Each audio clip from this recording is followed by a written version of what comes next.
Okay, if you guys do me a favor,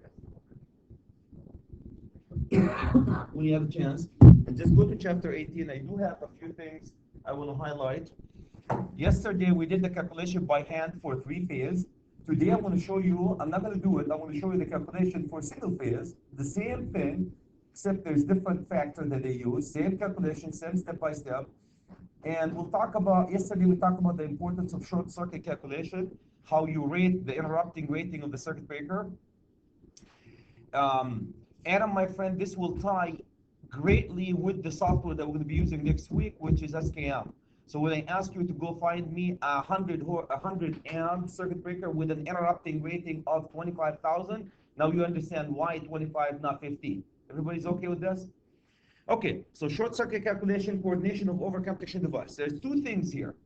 Number one is the short circuit calculation. That's if you are to lose the load and you tie the phases together, how much current, energy, and magnetic energy, as well as thermal energy, you're going to have inside your switchgear.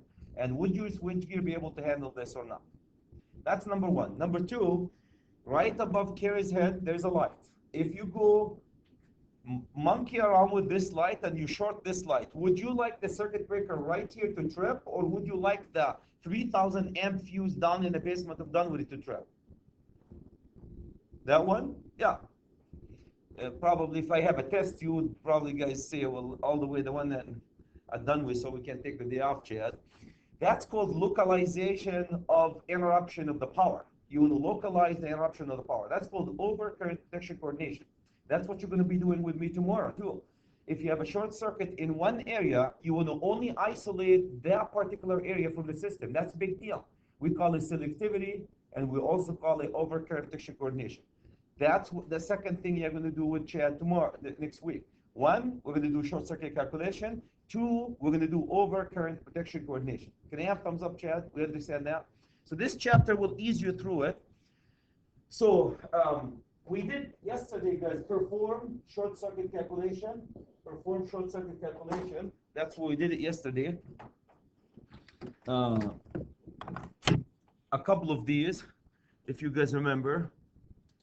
Okay, let me see if I can. Okay, so perform short circuit calculation. I forgot to synchronize myself here. I'm ahead of time. So okay, so that's what we did yesterday. You're gonna do it once in your lifetime, guys, by hand. The next time after that, you're gonna do it what? With the software. Bring Andrew.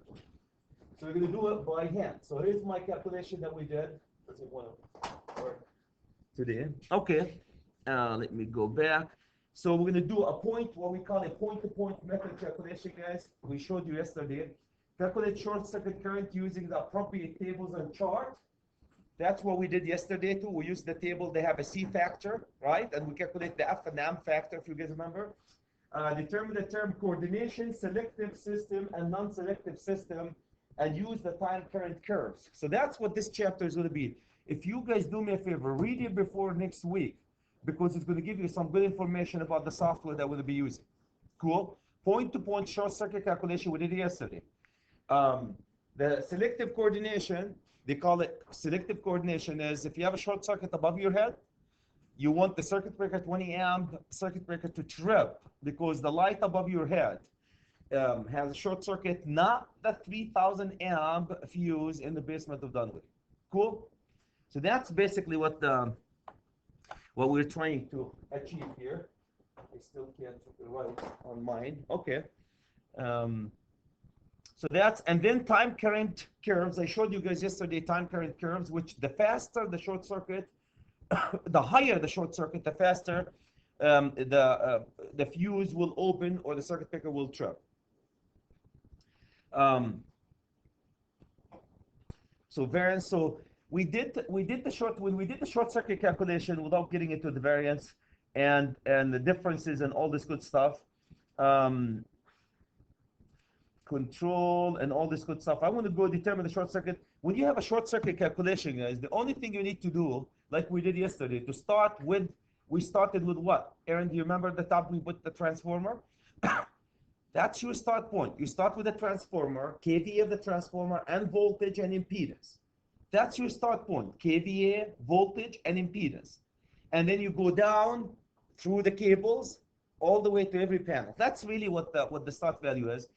What they're telling you in the book is the values will be slightly different, guys, because of the C factor and a couple of other factors. If you're using a software SPM, your values will be very accurate because they use accurate data, basically. So there's some variation in the calculation, but for your sake, when we use SKM, part 2 is for when you're going to get really good estimate of the short circuit that you have in your building. So determine the short circuit at different parts of your system. Back to the short circuit. There are 3 types of short circuits that you're going to have, right? Short circuit number 1 is you take phase A, B, and C, tie them together with a big copper bar, bolt them, and flip the switch. Like I said yesterday, guys, this is the worst that you could have. The worst thing that you could have to a building. If you tie the 3 phases together, I think we should be able to get in here. So if you guys look at the terminals, right? The terminals here, it's not plugged. You grab phase A, phase B, phase C, and you bolt them together. You grab a wire from here to here to here, and you plug this. That's the worst that could happen, right? See the 3 phases? I don't know if you can see the 3 phases here. The second one is if you take 2 phases, jump them with a wire, and plug this.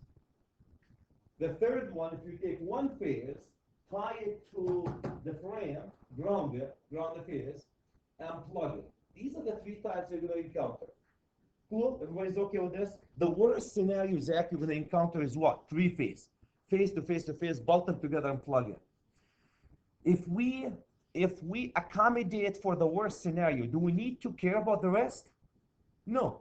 So that's why when you guys do short circuit calculation with your friend Chad, it's going to almost always going to say a 3-phase short circuit calculation. 3 phase. Why 3 phase? Because if you cover the 3 phase, Zach, the 2 phases and the ground fault are by default covered. Can I have thumbs up, Chad? We got that idea? Cool. So that's where you get, there's some values here, 87%. If you take phase to phase, typically it's 87% of the line to line to line, the 3 phases. You're going to hear the term bolted fault. Bolted fault, guys, is when you bolt the phase A to phase B to phase C. You take a big piece of copper, bolt them together, and flip the switch. Now, who on his right mind would do something like this? We only do this for testing, right? That's the worst scenario. Only for testing. But if we cover the worst scenario, then typically, I read in an article, Andrew, and this is good for you, is 85% of the faults in any electrical system is ground faults. 85%. You get into a Dunwoody, 85% of the faults you're going to encounter in a building like Dunwoody over the life of the building is really ground fault. What's a ground fault? The ground fault, you're putzing around with the ballast right there without de-energizing it, and you short phase A to the frame of that fixture, right? Or somebody here putzing around in an equipment and the equipment short to ground. So 85% of your shorts are ground fault, which is good news, because then you don't have that. They're much lower than the 3-phase. Highly unlikely they're going to encounter a 3-phase short circuit, guys. You will, I guess 15%, but you have to really do a stupid things to encounter a 3-phase short circuit. Okay, so line to line, phase A is 87% of the 3-phase. The second one that we talked about yesterday is phase to ground or phase to neutral. If you have a neutral, the same thing. Aaron, my friend, if you remember, the neutral is always grounded.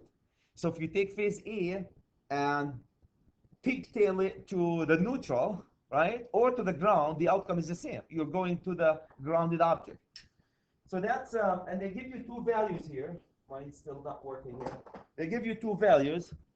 The value number 1 is the ground fault can be from 25% all the way to 100, 25% all the way to 100 to 125%. For you, for all practical reasons, Adam, my friend, you're going to consider the ground fault really much smaller than the 3-phase fault. There's scenarios, guys, where the ground fault go higher than that, and we have to insert impedance to limit it to the 3-phase. But that's beyond the scope of this class. So for your all practical reasons, you can easily assume that the ground fault is 25 to 50% of the three-phase. For example, if your three-phase is 100,000 kiloamp, 100,000 or 100 kiloamp, 100,000 amp, cool? Then the ground fault will be 25,000, right? And the ground fault, and the line to line will be 87, right? 87%, 87,000. Can I have thumbs up, Chad? We covered the three-phase, we covered our bots. We're good. Cool? Everybody's good with that one? The idea? That's why when we size equipment, you always give you the three-phase rating on interrupting rating of the equipment. Three-phase interrupting rating of the equipment. Any comments, guys? Any questions? Three types of shorts. Three-phase, phase-to-phase, and phase-to-ground. The worst is three-phase. We cover the three-phase, we're good to go. We cover the three-phase, we're good to go. If we cover the three-phase. So that's what I wanted to minimize this. Wanted to show you. I don't know why I want to write on this one, the coming ones, so I'm going to go one more time.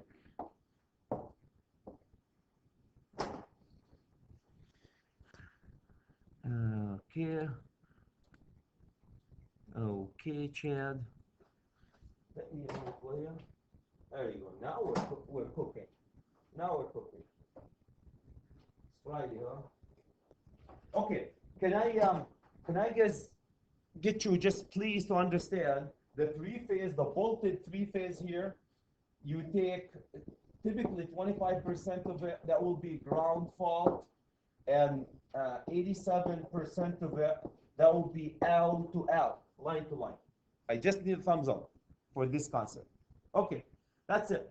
So if that was, like I said, if that was 100K kiloamp, this will be 25 kiloamp. This will be 87 kiloamp, typically. So if we size the equipment, if I have a box, and right here, and this is, let's just say this is a 4,000 amp, and I size it to handle 100,000 kiloamp, right? And so the interrupting rating of the circuit breaker is 100, and the withstand rating of the equipment is 100 kiloamp. Does that make sense? So therein, my friend, the withstand meaning the panel, when it's being shaken by the magnetic field of the short circuit and heated by the heat that's coming out of the short circuit, it will handle up to 100,000 amp worth of heat and magnetic force. And also the circuit breaker can handle and interrupt. The difference between the equipment just sit there and handle the shaking. The circuit breaker needs to handle and interrupt. That's why they call it interrupting rating. This will be your interrupting rating. This will be your withstand rating. Can I have thumbs up, Chad, that we know an interrupting rating because it interrupts, a withstand rating because it withstands?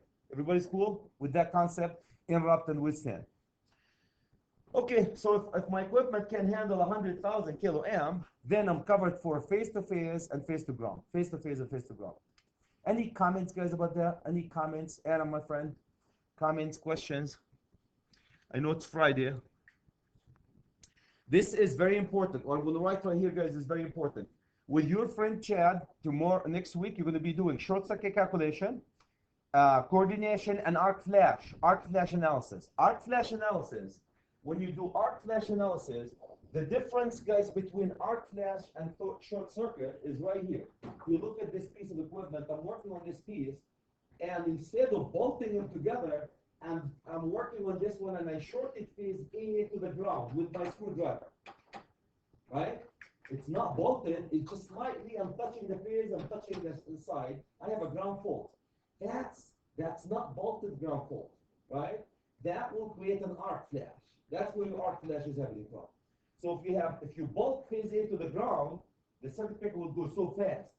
If you just lean the screwdriver, touch the phase ABC, and lean it on the frame of the box, lean it, then you're going to have the impedance. It's not touching really firmly touching it. You're going to have high impedance ground fault. High impedance ground fault is responsible for this big ball of fire that comes and burns electricians all the time. So, long story short, so your arc flash, here's we're going to be doing the calculation on arc flash, but for arc flash, here's the multiplier, guys, that they use for different voltages. So let's just say I have 100,000 amp short circuit, bolted short circuit on the system.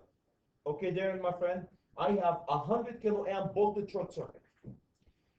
If I go into the screw inside the switchgear and accidentally drop the wrench, and the wrench will sit like this on phase sit, not bolted, just sit on phase A, phase B, and phase C. That's an arc flash.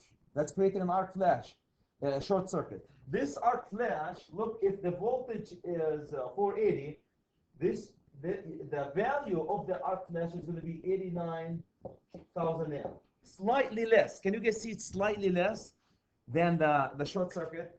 If it's line to line, it's going to be this value. If it's line to ground, it's going to be this value. Can you guys, if it's a 480, can you guys see the difference between arc flash at 480 and arc flash at 208? Do you see the multiplier? If the system was 208, it's only 12,000 amp short circuit that contribute to the arc flash.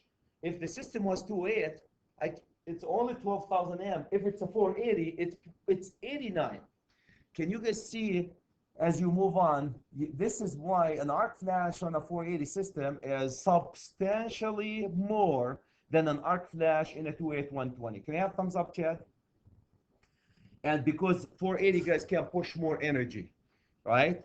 Higher voltage can push more magnetic and electrical energy, magnetic and thermal energy into the system. Any question, guys, about the arc flash? The good news, Andrew, my friend, is the software that we have will take all these into consideration and analyze it. Yes, sir. Hey, have you heard from Steve at all today? No, he's not here? Yeah, we've been up in class for a half hour. Oh, boy. Hasn't shown up, so Yeah. I just wondering. He was sick yesterday. No. Give me a second, will you? Oops.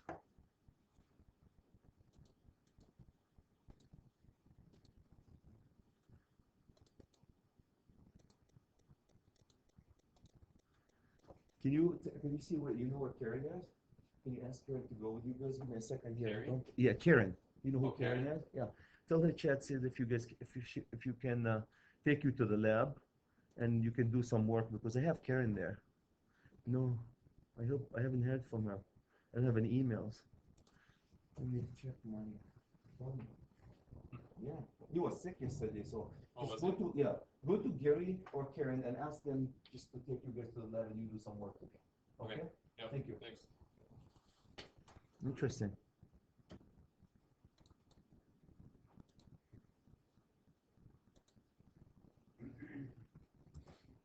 Any question, guys, about the arc flash? Can I get you guys to understand one little thing, Adam? The arc flash is slightly lower than the bolted phase, but it's much more destructive, because you have an impedance. When you have an impedance, you start creating more heat. You know, if you don't have an impedance, if you bolt them together, the short circuit is so high that the circuit breaker does not hesitate in tripping. If you have a little impedance, which is the impedance of the screwdriver, the circuit breaker will trip, but it wouldn't trip fast enough before a big ball of fire comes and hits you in the face. Cool? That's where your arc flash. Now you guys have the software that we have is called SKM. It's going to have an arc flash analysis, an evaluation, and you guys want to print an arc flash labels for your panels. It will allow you to print an arc flash label. Can you guys just highlight this one as your kind of multiplier, the difference between the arc fault and the bolted fault? The bolted fault is higher, but the arc fault is lower, but it's more destructive because the circuit breaker is not going to trip fast. What's the highest rating that those flash suits have? The highest rating approved by OSHA is 40 calories. So Higher than that, they make up to my understanding, they make up to 100 calories, but 40 is the maximum that's rated. Category 4. If it's category 4, and if it's 40 calories, you'll survive it. when you have an arc flash, guys, without making an OSHA class here, when you have an arc flash, 70E talks a lot about arc flashes. When you have an arc flash, there's two things. Number one, there's big ball of fire engulfing you as you work as a result of all these arc currents that you're looking at. Number two, there's a big, huge wave pressure pushing you away from the switch gear that could knock you off the ladder and break your neck, pressure. And number three, there's melted copper and aluminum, exactly like bullets hitting you in your tummy. So between these three, you might survive. The suit will protect you from the heat, but the pressure, it will knock you off, and if you hit your head with another switch gear on the other side, you might die because of the pressure, that wave force pressure. But if you have a category 4 arc flash suit rated for that particular piece of equipment, you should survive. Your chance of surviving is much higher. You might spend a month or two in the hospital, but you will not die. Cool? Any question, guys? Very good point. When we do the arc flash analysis, guys, next week, that's what you're going to be looking at these data and so forth. If you're an electrical contractor, you must have it at all times. Okay, so that's what I want to mention, the arc flash. Before I leave this screen, guys, I want to emphasize how high the arc flash on the 480 versus the 208. How high the arc flash for the 480 for the 208. We at Dunwoody, we killed one apprentice. You guys probably haven't heard of it. You know, People's Electric, the guy you probably, Jeff, remember that young fella at People's Electric, was a graduate of Dunwoody, went there. He died from an arc flash. A couple of months ago at the Mall of America, there was an arc flash incident, involved one of our students too, an apprentice. That'll give you an idea. Are we training good here or what? But these are the ones that we know about because they're our students and they talk to us. So involved a young fella taking thermal imaging of the logs, open the panel, arc the cover, hit short circuit, have a ground fault between phase A or one of the phases to the ground, big ball of fire, burned his face, 2nd degree burn. So arc flash is a big deal. The code require you, because of these guys, to have a label that says arc flash warning on every panel, and OSHA require you to have the arc flash, the proper PPE that you're supposed to put, category 0 through category 4, as well as the arc flash boundary and arc flash boundary, as well as the categories, the category 0 through 4, that you have to, the PPE rating that you need to dress up for. This is a quick kind of reminder what we're going to be doing next week when we do the arc flash. This will remind you quick. But the only thing I want to emphasize, what I like about this, it shows you how 208 can push very small amount of current compared to what? To the 480 when it comes to arc flash. Why? Because Jeff, my friend, because the voltage is lower, it can push more heat. The higher the voltage, the more heat and magnetic force you can push when you have an arc flash. Any comments, guys? Any questions about the arc flash current versus the bolted current? We talked about the bolted current, Jeff, that we said the bolted, you take literally phase A, phase B, and bolt them together and flip the switch. That's the highest they can get. Arc flash is when you drop a wrench, you're not bolting anything, and the wrench is rolling over phase A, B, and C. There's an impedance involved, so it'll be slightly lower than the 3-phase, but more destructive because it's not arcing, more destructive. Any question, guys? Any comments? Any questions? Any comments? So that's what I wanted to show you on this. So the rest of it is like we talked about yesterday. You start calculating with oops, here you go. Here's the system that we have. Your start point is always, guys, a transformer, like we did yesterday. And then this is the riser for the project that we have, our commercial project. Your start point is the transformer. You need the kVA for the transformer and the Z, the impedance, and the voltage. From these, you can do the calculation right at the terminal of the transformer. Then with the distance, then you can do the calculation right inside this gutter. See what's the short circuit for this gutter. Then you can move on and do the calculation right inside each and every one of these panels. You assume that's going to be a short circuit inside each and every piece of equipment here. And you do the calculation. The only thing you need, Jeff, like we did yesterday, and Darren, my friend, and Kerry, we need the distance. So you need the distance here, and L, the distance when we travel. Cool? Any question, guys? Any comments? Based on this short circuit like we did yesterday, you can find the fuse rating. This happened to be a 100 amp fuse. What's the rating of this fuse? Is it going to be 22.5K or 35K or 45K or 65K or 85K or 200K? All these are rating for the same fuse. What's the difference? Why can't I put 200 and call it a day? 200 is more expensive than 22.5. That's why we do the short circuit analysis. Can I have thumbs up, Chad? We fully understand that. The good news is SKM will take care of that one for you. If you work for a contractor, the company that you're working on, Jeff, don't have SKM, I assume. If they ask you to do short circuit analysis, look at the stuff that we did yesterday. You can do it by hand, get an approximation by hand, or you call your friend Chad or any other engineer who had the software. I can't do it, but legally, because we're doing it for training. But you call any engineering firm and they have the software, will do all the analysis for you. Any comments, guys? Any questions?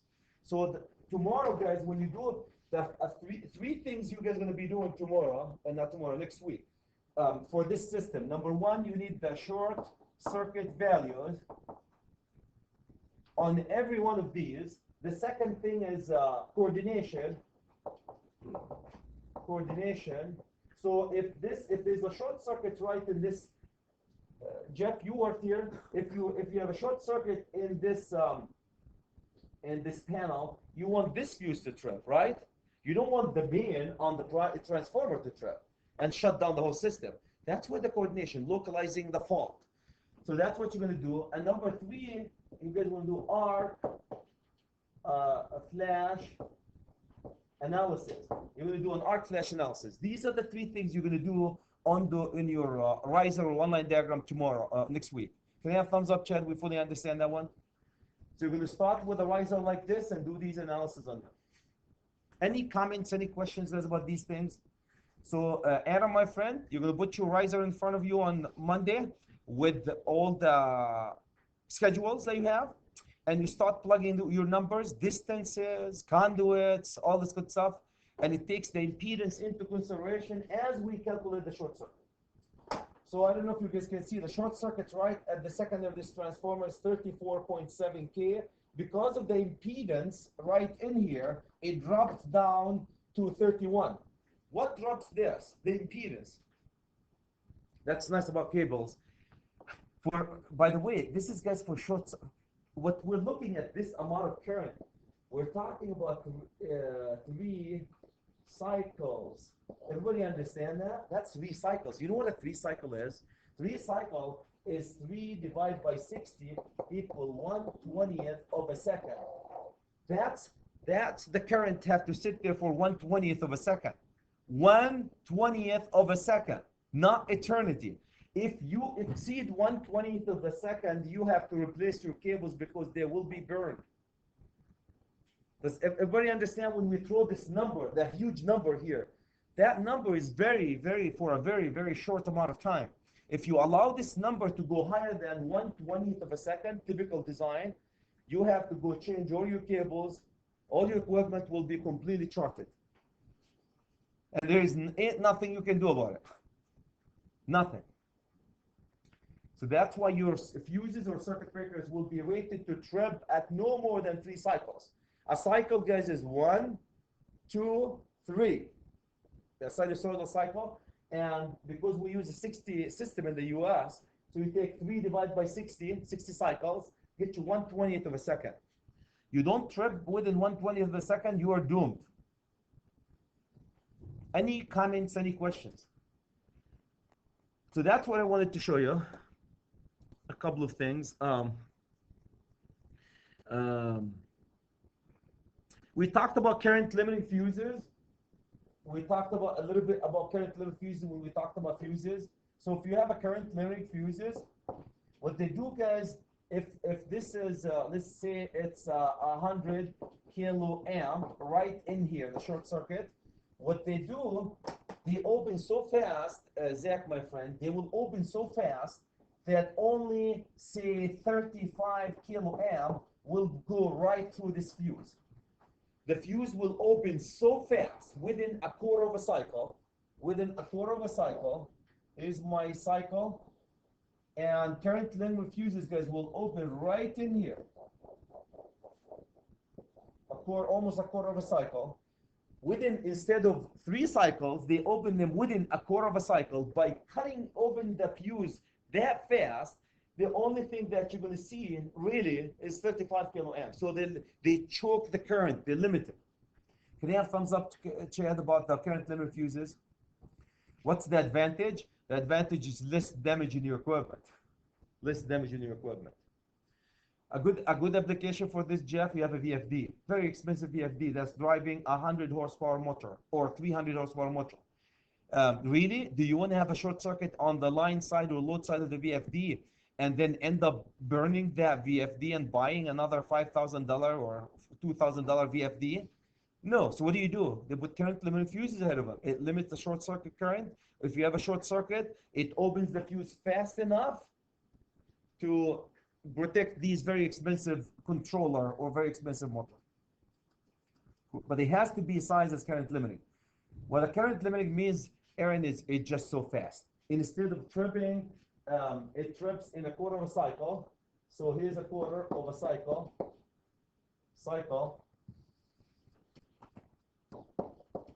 Versus 3 cycles. You can see the difference.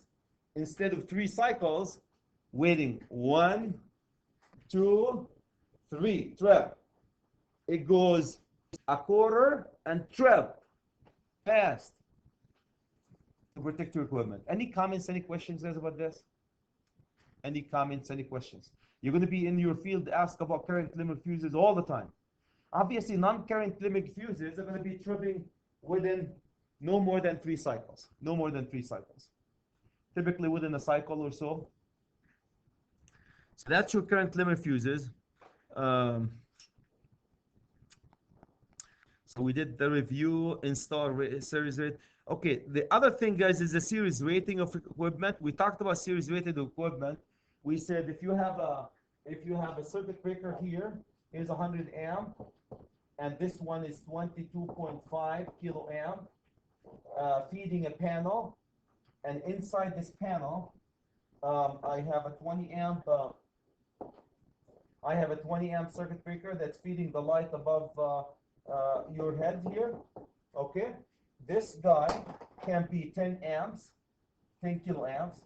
So this is rated for 10 kilo amps, and the short circuit right at this area is actually 15 kilo amps. Can you guys see the problem? I have 50 kilo amps, 10 kilo amps rating. So these 2 circuit breakers by the manufacturer, they series rate them. They say if you see a short circuit higher than what this little baby is rated for, do not try to interrupt it. Wait until the big boy take care of it. They do it in the factory or it's engineered in the field. Right? We talked about if it's you have the label. You have to have a label on the panel that tells you do not replace special receptacles, special circuit breaker types have to be replaced there.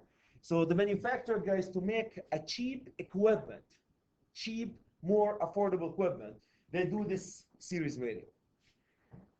Now, Jeff, my friend, the reason why this is okay, I don't know if you were here when I mentioned 85% of your short circuits or your faults are ground faults.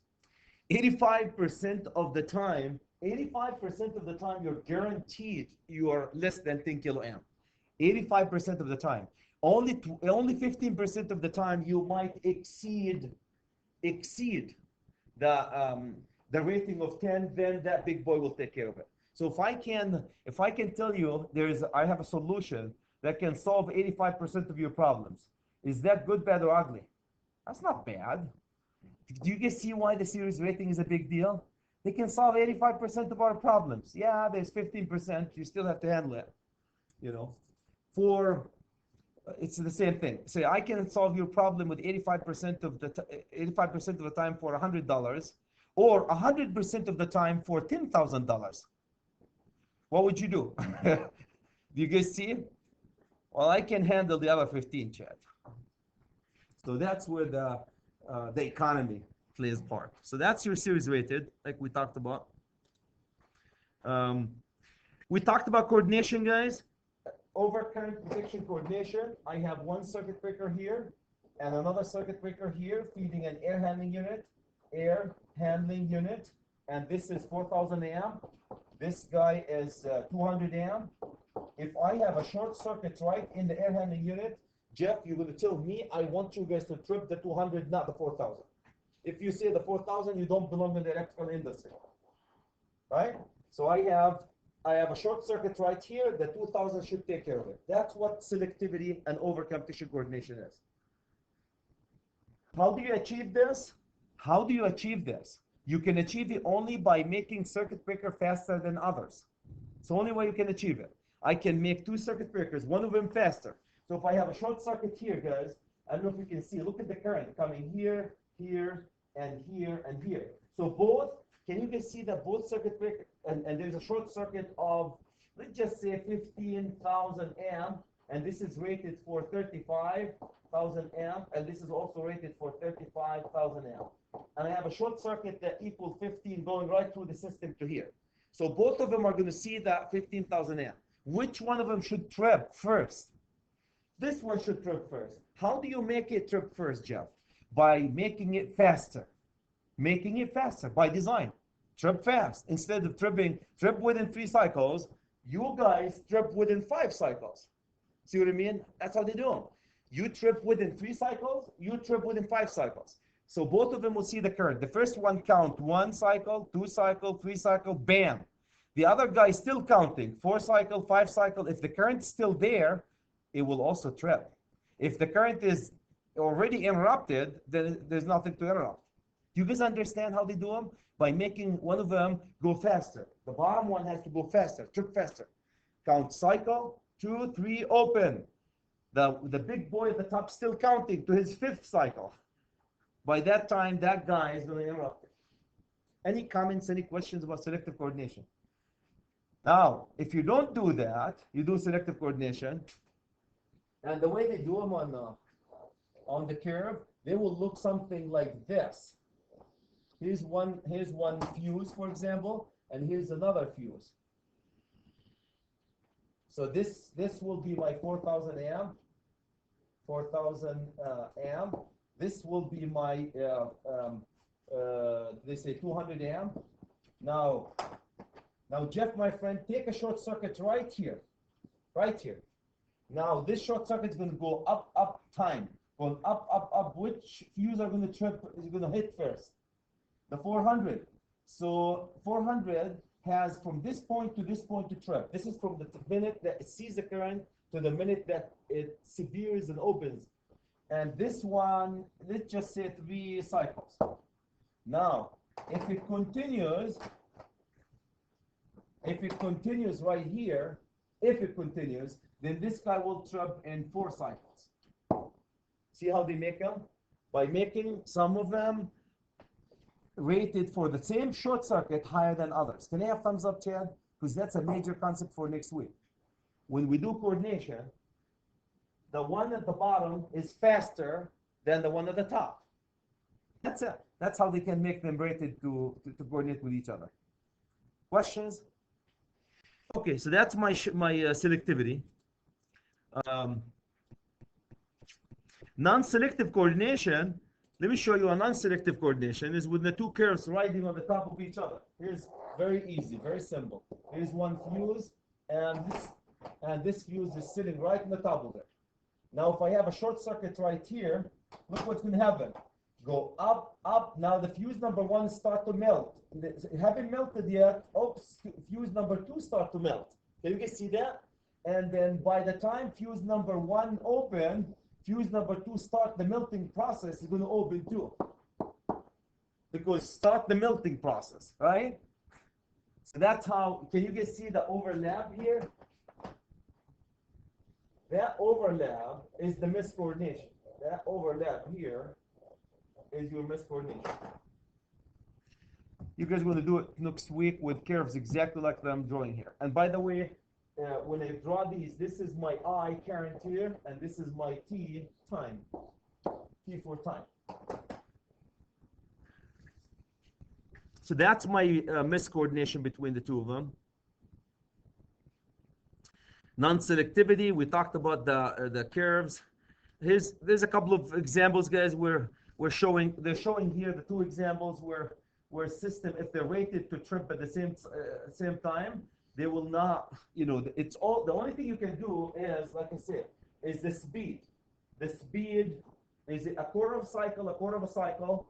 If it's a quarter of a cycle, both of them, they both will trip. See what I mean? If they're at the same speed, they're going to both trip. If you want them to coordinate, you have to make one of them slower than the other. Can they have thumbs up, Chad? That's what we're looking next week when Chad, you say coordination, you're going to be making the top ones trip slower than the bottom one. That's all what you can do. So there's a guide for selective coordination for fuses, guys. I'll show you in a second. And the same thing, every fuse manufactured in the US or anywhere in the world, Jeff, my friend, has a curve. The curve is called time current characteristic curve. Looks exactly like this boy here. Okay, this curve is made by the manufacturer, given to the software companies. So SKM has a library. Next week you're going to open a library. The library has literally thousands, tens and hundreds of thousands of circuit breaker curves. Do you guys remember the IES files? They're in the IES file that you were pulling. That's exactly like the IES file. Every fixture have to have an IES file. Every circuit breaker have to have a time current characteristic curve given by the manufacturer. When you pull that circuit breaker, you're pulling all this data with the circuit breaker. But instead of working with tables, because tables are ridiculous to work with, you're working with graphic. So here's the graphic for this fuse. Here's the graphic for this fuse. So how, if they're touching each other, they're not coordinating. If they're not touching each other, they are fully coordinated. How easy that is, right? That's how you coordinate the fuses. Or circuit breakers, the same thing. You have a circuit breaker that looks typically circuit breakers look something like this.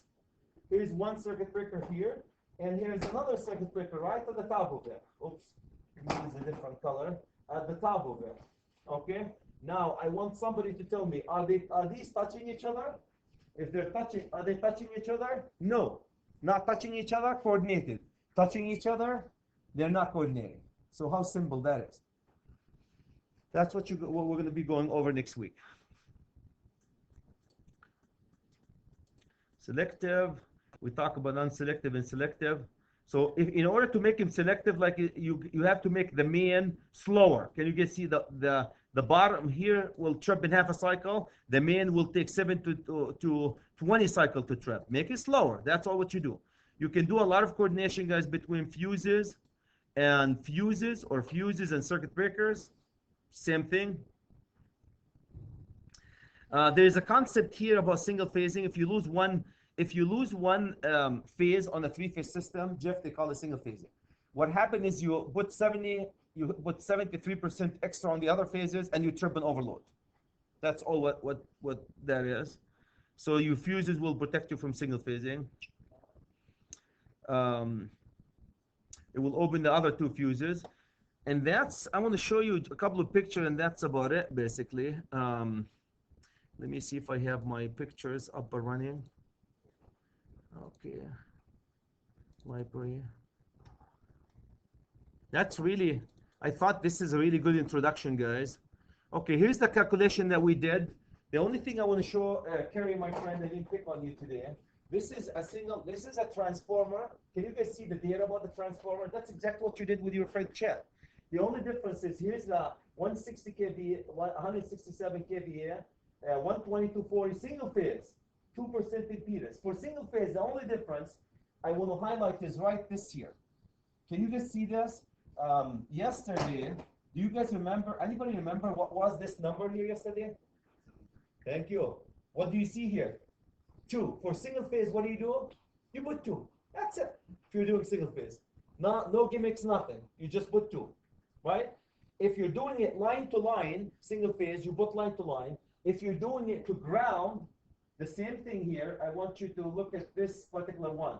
Can you guys look here and look at this one? And I want you to look at the voltage here and the voltage here. Both of them are single phase.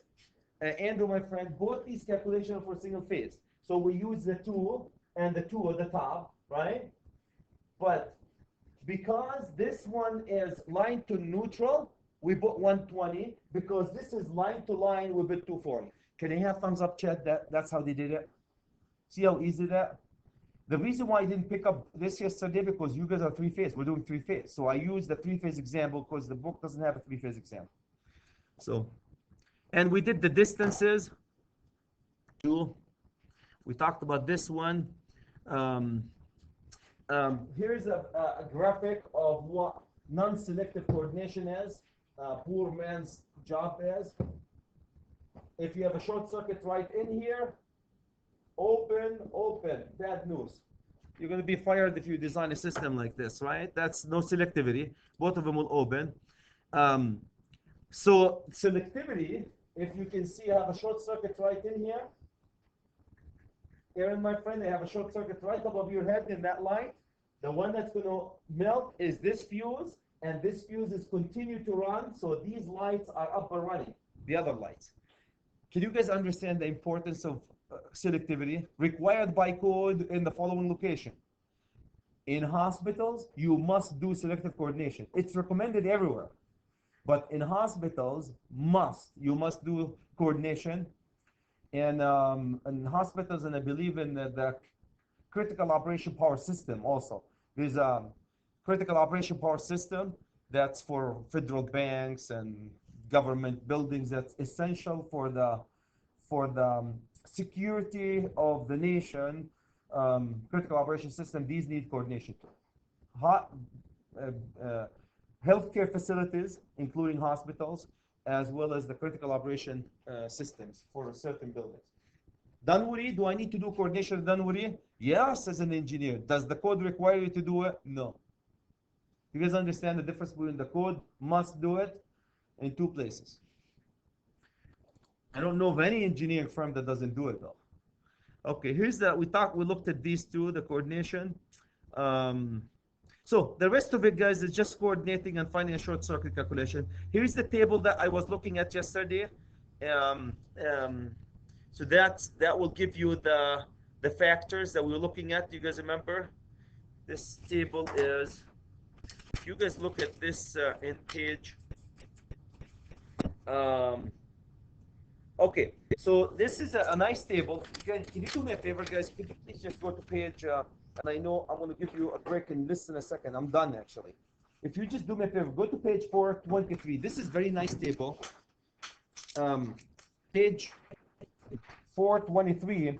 This is how we use this table. It says symmetrical short circuit calculation at various distances from 300 kVA, 3-phase, 2% impedance transformer. Now, from the get-go, Darren, if your transformer is not 300 kVA, can you use this table? No.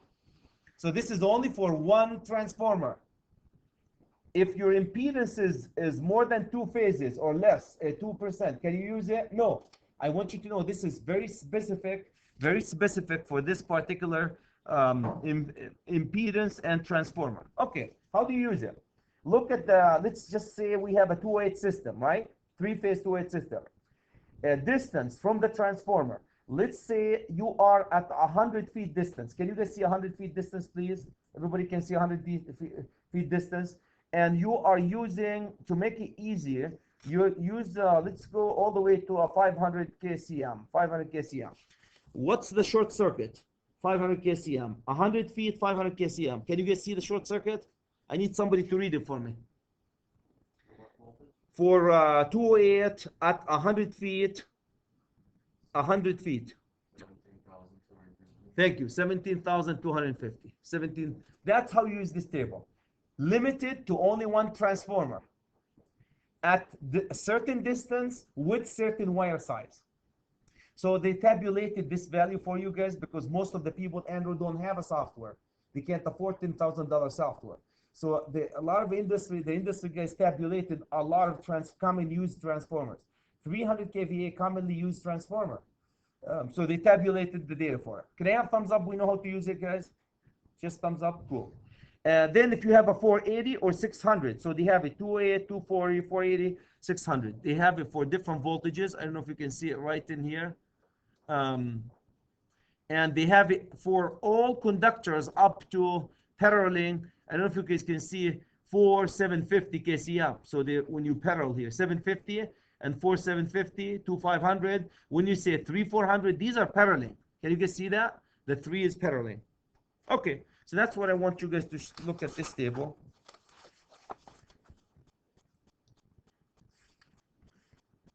I want you please to go to the second table on page 425. I don't think I have it here. Yep, right here. Could you please go to this table? This table give you the short circuit for commonly used transformers. Just the short circuit at the terminal of the transformer. So let's look at 122A 3-phase. The kVA of the transformer, my favorite. Let's go to a 500 kVA. Can you guys see the 500 kVA? The full load of the 500 kVA is given in this table as 1388. The impedance is given as 1.24, and the short circuit is 124373, given right from this table. How do they use this table, guys? That's what we did yesterday. You find I, this value here, they calculated by taking I kVA divided by 1.73 times voltage, and this value they took it by taking I short circuit equal I. This is full load current divided by the impedance, the Z. That's how they did this table. It's already tabulated for you. We did these yesterday, right? So if you do this calculation, you come up on these transformer, come up with the same data. They just tabulated for you. Can I have thumbs up, Chad? We fully understand. These are very important, guys, because if I'm using a 208, let's say I'm using a 208 system and a 500 kVA transformer. Here's my full load current for it, and here's my short circuit. Look at the short circuit, 124.3 kiloamp or 0.4 almost kiloamp. So with this transformer, I need close to 150 kiloamp interrupting rating. So when I have my transformer coming out of here into this, say this will be 1400 amp, and the rating has to be 150 kiloamp. Can you guys see how this translates to? Here's my transformer, here's my overcurrent protection device, almost 1400 amp to match, just slightly higher than this, and then the interrupting rating has to be higher than 124. Any comments, any questions? Any comments, any questions, guys? Yes, sir.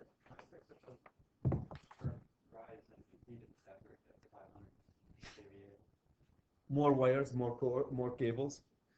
Impedance is a function of the copper that you put on it. The more kVA you need, the more what? Wires you need. So you can see the impedance going higher, higher and higher as you get more fatter. Yeah, we get fat. You just get fluffy, like Chad. Is that a good explanation? Okay, so that's, please be aware of this one. This is what I showed you guys yesterday when we were doing the calculation. We were looking at the factor, C factor. I don't know if, Jeff, you did your homework, because here's the C factor. All of you guys use the C factor. We say the C factor for, I like 500. So if I have a 500K wire, KCM, and I put it in a steel conduit for 3 conductors, my C will be 22185. And you understand what a C is because it goes into the formula. Can I have thumbs up, Chad? You did it yesterday with us, and we understand where the C fits in the formula. This gives you the impedance. If you have a software, everything that I told you is worthless. Well, worth something, but really, because you don't have to mess with it. This is for the people, guys, the poor, not poor, but people who can't afford to have a software. All these tables. Okay, so this one is for cables in steel conduits or in PVC. The bottom one here is aluminum. The top one is copper, and the bottom this one is for busway, plug-in busways and feeder busways. Jeff, you wire busways, right? These are the big busways. So let's go to the fattest, fluffiest one. Suppose I have 1200 amp busway and plug in.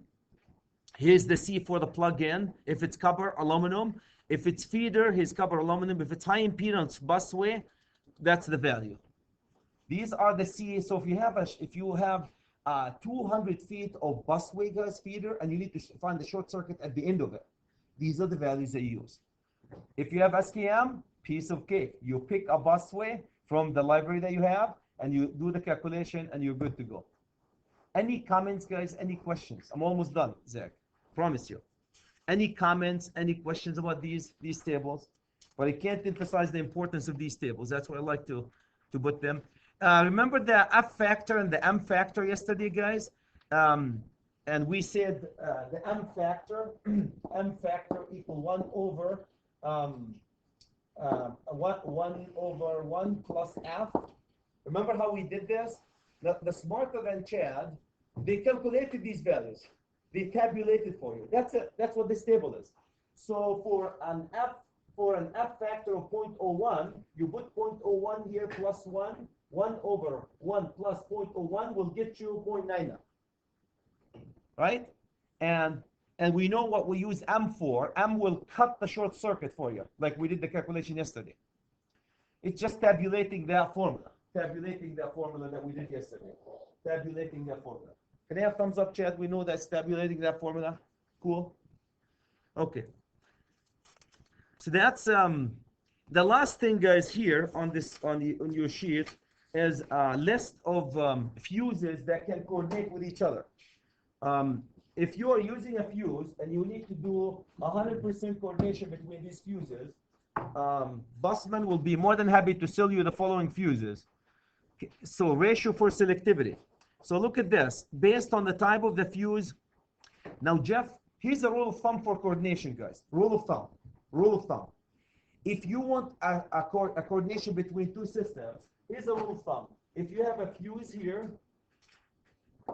and right underneath it another fuse, and you need these two to coordinate, make sure that this one is twice as this one. For example, if this is 1000 amp, if you want to achieve 100% selectivity, very easy. Make sure the highest fuse that you feed from it is what? 500 amp. Right? That's it. If you go higher than 500 amp, and you don't have software to coordinate, you're taking a chance that they will not coordinate.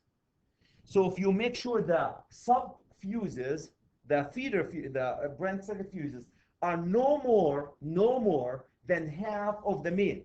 No more than half of the main, then you are almost guaranteed coordination. Can I have thumbs up, Chad? That's it. That's what this ratio is. Can you guys see 2? And most of them are 2 to 1. Here, if you're using this one, dual element time delay, you have to use 4 to 1. So this is a table that the manufacturer of the fuses gave you to coordinate. If you're using this type of a fuse as a feeder, then this type of the fuse, for example, if you're using the first one, low peak KRP-C SP low peak time delay fuse, right? Class L, that's the line side fuse. The load side, let's just say the load side was that boy here, then 2 to 1 will get you there. If you use this boy here, 2.5. Can you guys see that? They give you a fuse type that can coordinate with a fuse type and a multiplier. So one of them has to be twice as big as the other, the main, or 2.5 more, depending upon the fuse. Typically, Aaron, my friend, if you stay with this guy here is half. This is half of this. No more than half of this. It can be less, but no more than half of the main. The load is no more than half of the main. You're almost guaranteed 100% coordination. I need thumbs up, Chad, for this. That's it. That's what the whole coordination is. Now we're going to do fancy stuff. If you decided to go, guys, and put a fuse right now here, that's 700 amp or 800 amp fuse, fed from a 1000 amp fuse, oops, you might not be able to coordinate these two fuses. They're too close, they're too big, they're close, they're fat, right? So a good design, make sure the branch circuit is not more than half the mean, not more than half the mean. Okay, gentlemen, that's all I have for you. Any comments, my friends? Any questions? Any comments? Any questions? Okay, so make sure you guys print. I'll look at some of your stuff today that you're going to be printing. I'm not going to go lighting today. I'm going to refer the two lighting chapters for next week because we have time. Thank you.